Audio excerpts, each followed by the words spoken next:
Hello everyone, मैं हूँ पूजा Jain on your channel काश। आज का मेरा टॉपिक है positive thoughts versus negative thoughts. ये तो हम सभी ने कई बार सुना है।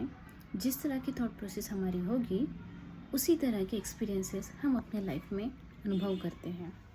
जैसे कि अगर दिन भर आप एक नेगेटिव लूप में रहते हो तो you attract more and more negativity into your life. बिल्कुल उसी तरह मैंने भी अपने लाइफ में ये दोनों फेज़ देखी है।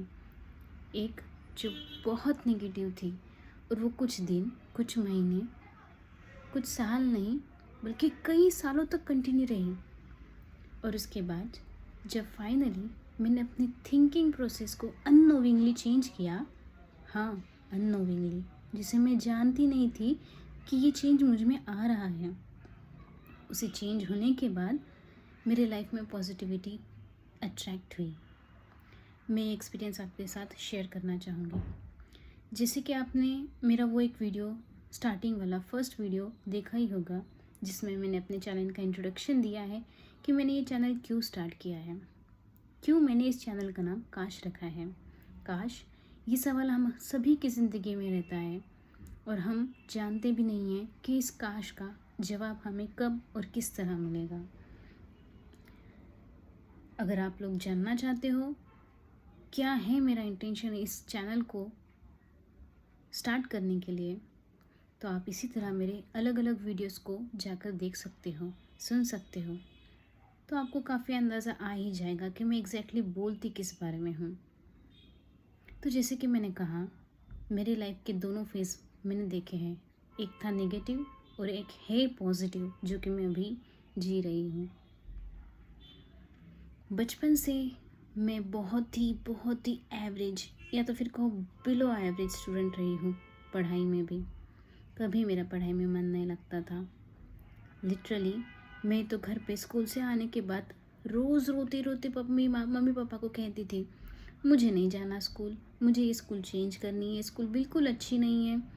एक्चुअली प्रॉब्लम स्कूल का नहीं था, मेरे माइंडसेट का था। मैं पढ़ाई में अच्छी स्कोर नहीं करती थी। इनफैक्ट मुझे तो याद भी नहीं है कि मैं पास भी कैसे हुई होंगी 7th तक। हाँ, 7th तक।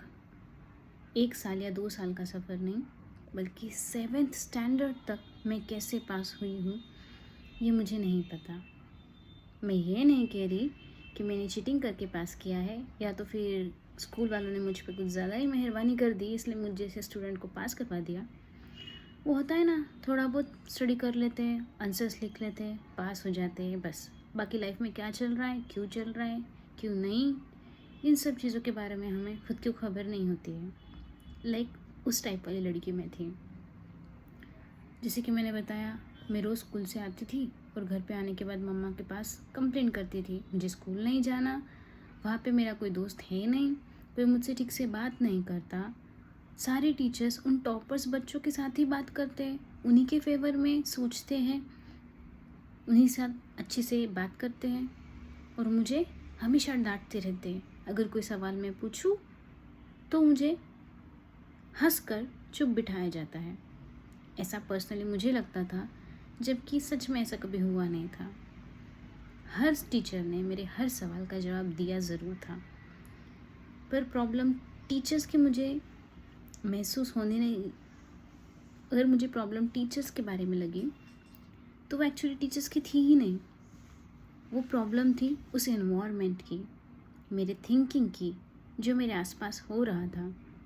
अगर मैं कोई सवाल टीचर से पूछती तो वो बहुत ही बेसिक लेवल के होते थे, और एज़ यूजुअल अगर तुम ऐसा कोई सवाल पूछ लेते हो तो पूरी क्लास एकदम से आप पर हंसने लगती है और सोचती है अरे इसको तो ये भी नहीं आता है। उनकी हंसी ही सब कुछ बता देती है कि वो आपके बारे में क्या सोचते हैं। बस इसी इनसिक्योरिटी के साथ मैंने 7th तक का सफ़र किया और इसलिए मुझे लगने लगा कि शायद टीचर्स भी मेरे बारे में ऐसा ही सोचते हैं। हालांकि सभी टीचर्स बहुत कोऑपरेटिव थे, पर कमी मुझ में ही थी जो मैं उनके एफर्ट्स को समझ नहीं पाई। इसी तरह लाइफ आगे बढ़ती गई और फॉर्चुनेटली एक साल ऐसा आया मेरे लाइफ में कि हम जिस एरिया में रहते हैं उस एरिया से हम 1 साल के लिए तकरीबन शिफ्ट हो चुके थे। एट दैट टाइम हम लोग रेंट के घर में रहते थे। तो बेसिकली वो होता है ना, रेंट के घर में आप परमानेंटली कहीं एक जगह नहीं रह सकते, आपको कहीं ना कहीं कभी ना कभी घर चेंज करना ही पड़ता है। बिल्कुल उसी तरह हमारा घर चेंज हुआ और finally I was really happy, क्योंकि नया एरिया था, नई स्कूल थी, नए लोग होंगे। और मेरे माइंड में एक बात थी, यार वो लोग तो मुझे पहचानते नहीं हैं, तो उन्हें पता नहीं होगा कि मेरा एक्सपीरियंस मेरे पिछले स्कूल में कैसा रहा। तो मेरे पास चांस है इस नए स्कूल में जाकर मैं स्टाइल मारूंगी कि मैं अपने स्कूल की, अपने क्लास की टॉपर रह चुकी हूँ। बिल्कुल उसी तरह इस नए लोग, नए वाइब के साथ मैंने अपना वो एक साल बिताया। पर शायद ये फॉर्चून मेरे साथ इतना फॉर्चुनेट नहीं था, एंड वंस अगेन अनफॉर्चुनेटली हमने फिर से घर चेंज किया और हम फिर से उसी एरिया में आए जहाँ कि हम पहले रहते थे। और इस वजह से फिर से एक बार मेरी स्कूल चेंज हुई और अब कोई तीसरी स्कूल नहीं थी, ये तो मेरी वही पुरानी वाली स्कूल थी। फिर से वही नेगेटिव फेस मेरे दिमाग में स्टार्ट हो गया और यही सफ़र था जो कि था 2nd स्टैंडर्ड से लेके 7th स्टैंडर्ड तक का। जैसे तैसे साल बीतते गए बीतते गए बीतते गए, हर दिन मैं सोचती थी कि कब मेरी ज़िंदगी ख़त्म होगी। मैं उस नेगेटिविटी के डिप्रेशन में इतनी डूब चुकी थी कि हर दिन लिटरली मैं सोचती थी कि कैसे ये एक्सपीरियंस मेरा ख़त्म होगा। मुझे कोई वे आउट नहीं नज़र आता था। मुझे लगता था शायद अब मेरी ज़िंदगी हमेशा के लिए ऐसी ही रह जाएगी। हाँ, पर कभी कभी लगता था कि नहीं, कभी ना कभी तो मैं बड़ी होंगी, कभी ना कभी तो मैं स्कूल से फाइनली बाहर निकलूँगी ही और फिर से नई जगह पे मैं शुरू करना चाहूँगी। बस यही था। अचानक से 7th स्टैंडर्ड के एंड पीरियड में हमारे स्कूल में एक नए टीचर की एंट्री होती है, नया टीचर। और मैंने सोचा, हाँ, शायद ये नए टीचर मुझसे कनेक्ट कर सके। अगर इन्होंने एक बार भी मुझसे बात करना स्टार्ट कर दी ना, तो प्रॉमिस मैं अपनी इमेज बदलना चाहूँगी। और वो नए टीचर थे हिंदी सब्जेक्ट के। उनकी ट्रेनिंग थी या क्या था मुझे नहीं पता, इस बारे में मुझे कोई नॉलेज नहीं है। पर हाँ, एक चीज़ पक्की थी कि अब वो हमारे स्कूल में हिंदी सब्जेक्ट के लिए टीचर रहने वाले हैं। तो 7th स्टैंडर्ड का 8 पीरियड का हिंदी के कुछ चैप्टर्स का सिलेबस उन्होंने हमारे साथ कंप्लीट करवाया। उनके साथ का अनुभव थोड़ा सा फंकी स्टाइल का था। अब तक के हमारे जो टीचर्स थे स्कूल में, वो बहुत ही स्ट्रिक्ट मिजाज के मुझे नज़र आते थे। शायद इसलिए क्योंकि बचपन से मैंने उन्हें देखा था और दिस टाइम ये सर टोटली न्यू थे मेरे लिए। पर हाँ, कुछ तो था उनके टीचिंग स्टाइल में। 7th स्टैंडर्ड का ये पीरियड मुझे थोड़ा अच्छा लगने लगा। उनका सिखाने का ढंग, उनका बात करने का ढंग, सब कुछ बहुत इंटरेस्टिंग लगने लगा। फिर अचानक से हिंदी सब्जेक्ट में मुझे इंटरेस्ट आने लग गया। मैंने पढ़ना स्टार्ट कर दिया और पढ़ते मैंने सोचा कि अगर इसी तरह से मैं दूसरे सब्जेक्ट्स की भी पढ़ाई करने के लिए थोड़ा सा इनिशिएटिव अपने आप से दूँ, तो हो सकता है कि शायद मैं दूसरे सब्जेक्ट्स की भी पढ़ाई समझने लगूँ। जो कि हाँ, मैं करती थी, पर मेरे दिमाग में कभी ये चीज़ क्लिक नहीं हुई कि ये चीज़ मुझे समझ में आती भी है and I can have interest in that subject too. देखते ही देखते मैथ्स, इकोनॉमिक्स, साइंस, ये सब सब्जेक्ट्स जो मुझे बहुत डराते थे, मुझे थोड़े फ्रेंडली नज़र आने लग गए। अब मैं एक नए इरा में एंटर करना स्टार्ट कर दी थी। बहुत अच्छा लग रहा था लिटरली। और जैसे ही 8th स्टैंडर्ड स्टार्ट हुई, मेरा फॉर्चून फिर से चमक उठा। वही सर हमारे क्लास के क्लास टीचर बने। स्टार्टिंग में क्लास मैंने जब स्टार्ट की तो मैंने डिसाइड किया, अब तक का मेरा जो सफ़र था शायद वो बहुत बुरा था, लेकिन फाइनली अब मुझ में थोड़ी सी आशा की किरण दिखाई दे रही है। और मैं अब चाहूँगी कि बैक बेंचर्स की तरह पीछे बैठकर फिर से नेगेटिविटी के फेज़ में एंटर हो, उससे अच्छा अब मैं थोड़ा फ्रंट बेंच पे जाके बैठकर एक्सपीरियंस करके देखती हूँ कि कैसा लगता है। क्योंकि मैं हमेशा से डरती थी अगर मैं सामने वाले बेंचेस पे बैठूँगी तो क्लास में पढ़ाते पढ़ाते कोई टीचर रैंडमली मेरे पास आके मुझे कोई सवाल पूछ लेगा और उसका जवाब मैं फिर से ना दे पाऊँगी और पूरी क्लास मुझ पे हंसेंगी। बस इसी डर की वजह से मैं कभी स्टार्टिंग के बेंचेस पे बैठी नहीं। पर ये डर, इसने मुझे खुद से मिलने से कई बार रुका। पर अब जैसे तैसे मैंने हिम्मत करके फर्स्ट बेंच पर स्टार्ट कर दिया बैठना। और उसी साल हमारे जो क्लास टीचर थे, जैसे कि मैंने बताया, वही टीचर थे जो कि हमारे स्कूल के एक न्यू टीचर थे। वो हमारे क्लास टीचर थे, इसलिए स्टार्टिंग का फर्स्ट पीरियड उन्हीं के साथ होता था। प्रेजेंटी से हमारा दिन स्टार्ट होता था और मेरा जो बेंच था उसको लगकर ही सामने एक टेबल रखा हुआ होता था। वो टेबल और एक कुर्सी, जो कि एक ट्रेडिशनल स्कूल्स में हर क्लास में दिखाई देती है। एक टेबल होता है जिसके ऊपर टीचर्स अपना कुछ सामान रखते हैं और उसी चेयर पे वहाँ पे पास में बैठकर वो सर हमारी प्रेजेंटी लेते थे। फर्स्ट पीरियड उनका होता था, वो हमें सिखाते थे। फर्स्ट बेंच पे बैठने की वजह से कई बार किसी ना किसी रीज़न से उनकी और मेरी बात करना स्टार्ट हुई। कभी सर पेन भूल जाते तो सर को पेन देती थी। उनका पीरियड हो जाने के बाद में, जैसे कि अगर जो बोर्ड पे कुछ लिखा होता है, एक पीरियड ख़त्म होने के बाद नेक्स्ट पीरियड स्टार्ट होने से पहले वो बोर्ड क्लीन करना होता है, तो सर ने मुझसे उससे रिलेटेड बात करना स्टार्ट कर दी। सर ने कहा, ये बोर्ड तुम क्लीन कर देना। जनरल बातें होती थी हमारी, बहुत ही जनरल लेवल की, बेसिक लेवल की। बहुत कुछ हाई-फाई या बहुत ज़्यादा टाइम मिलता था हम दोनों को बात करने के लिए, ऐसी बात नहीं थी। लेकिन उनकी इस छोटे छोटे कम्युनिकेशन ने मुझ में कॉन्फिडेंस लाया। ये कम्युनिकेशन जो मैं सालों से मिस कर रही थी, कि कोई तो टीचर मुझसे बात करे, कोई तो मुझे वैल्यूएबल समझे, मुझसे शेयर करे कि आज क्या करना है, क्या नहीं करना है, नेक्स्ट पीरियड है, आज क्लास में मुझे जो क्वेश्चन आंसर लिखवाने हैं, बताओ तो मुझे आपकी बुक, इससे पहले किस क्वेश्चन नंबर तक हमने ये लिखना कर लिया था। बस इसी तरह के एकेडमिक रिलेटेड बातें हमारी होती थी। हाँ, मैं जानती हूँ आप में से कई स्टूडेंट्स ये सोचते होंगे कि यार सर के साथ बात करती है, कुछ तो बात होगी। लाइक रहते हैं ना क्लास में ऐसे टपोरी माइंड वाले लोग, कि अगर कोई बात कर रहा है तो कुछ तो ज़रूर होगा। क्योंकि ऐसे लोग सिर्फ टीचर और स्टूडेंट के बारे में ही गलत बातें नहीं फैलाते थे। एक्चुअली टीचर्स के आपस के रिलेशन के लिए भी ये लोग बुरी नेगेटिव कमेंट्स करते थे।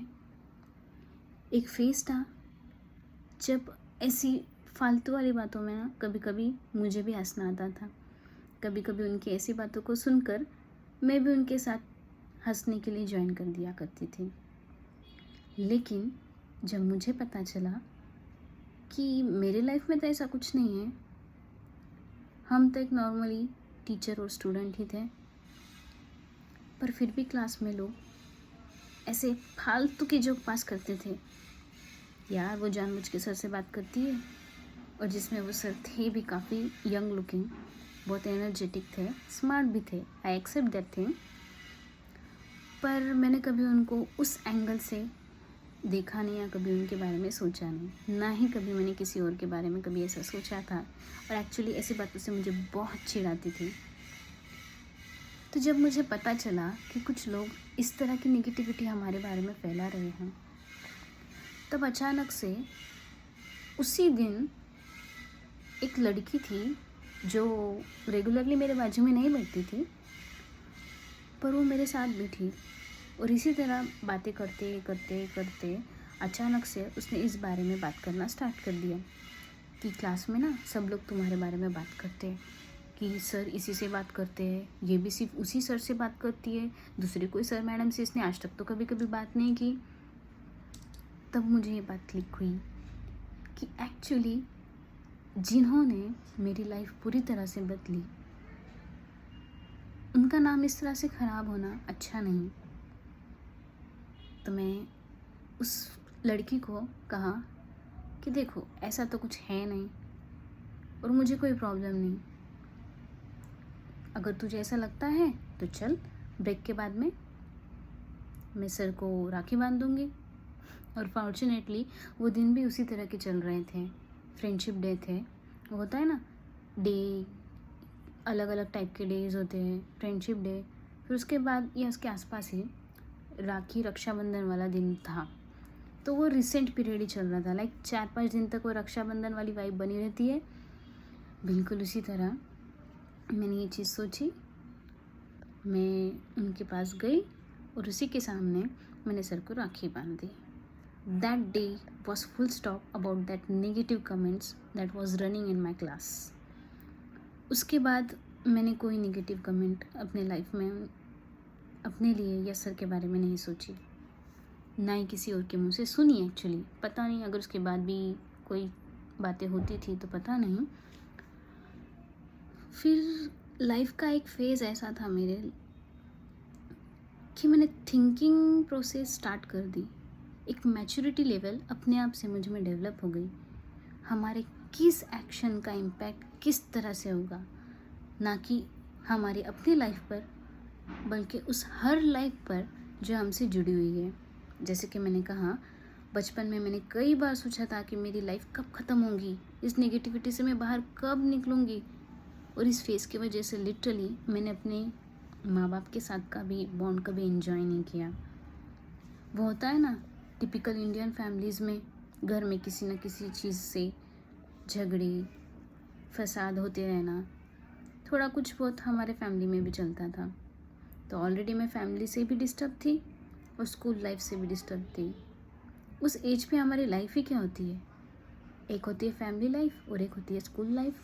और स्कूल में भी जब दोस्त तुम्हारे कोई ना हो, टीचर्स तक तुम्हें शायद अटेंशन ना दो, ऐसी वाली फीलिंग आए तो आप क्या ही सोचोगे।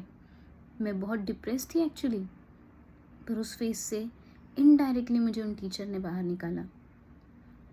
और वो टीचर मेरे सबसे फेवरेट एंड बेस्ट टीचर बन गए। हम कहते हैं ना कि इंसान को जीवन उसकी माँ देती है, जीवन देने के बाद उसे सांसें वो डॉक्टर देती है जिसने उसकी मदर को डिलीवर करने के लिए हेल्प की। आपको पता है ना, डिलीवरी होने के कुछ मिनट्स के अंदर अगर बेबी अपनी सांस ना ले या फिर वो रोए ना, तो उसे जानबूझकर उसके बम पे मार मार कर रुलाया जाता है।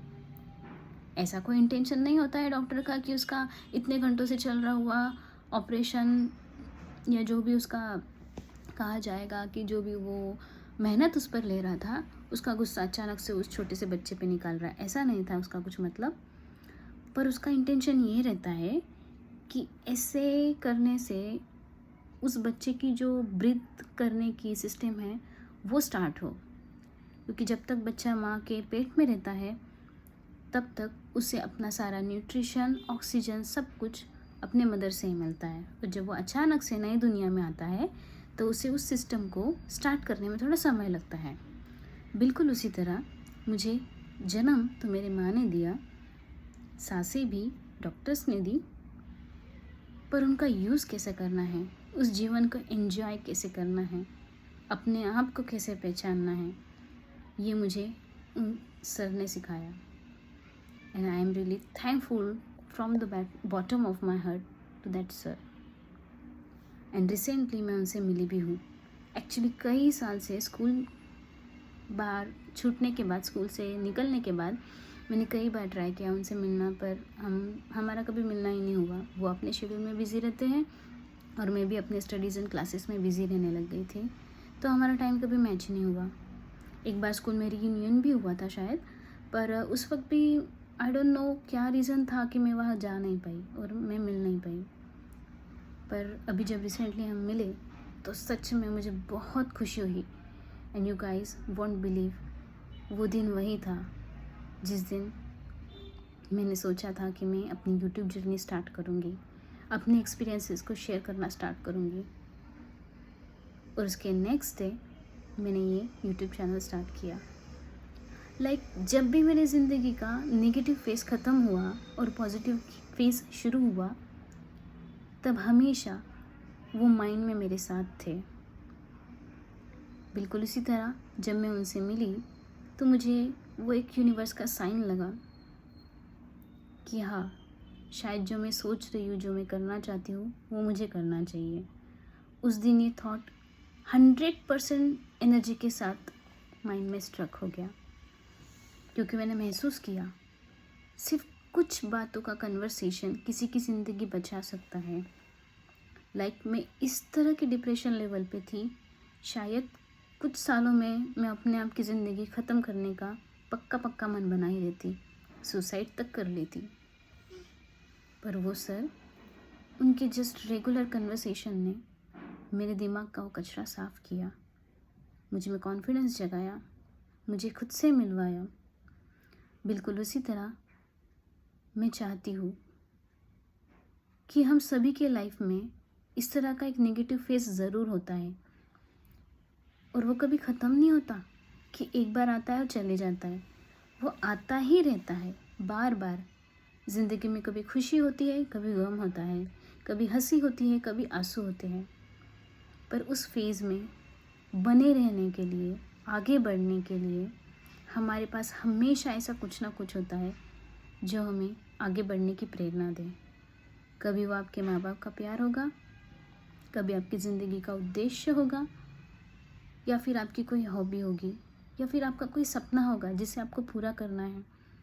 नो मैटर किस तरह की सिचुएशन में आप फंसे हो, सच में सिचुएशन मैटर नहीं करती। What matters is your decision. जब हम लेते हैं तब हमें नहीं पता होता कि मैं जो डिसीजन ले रही हूँ वो सही है या गलत।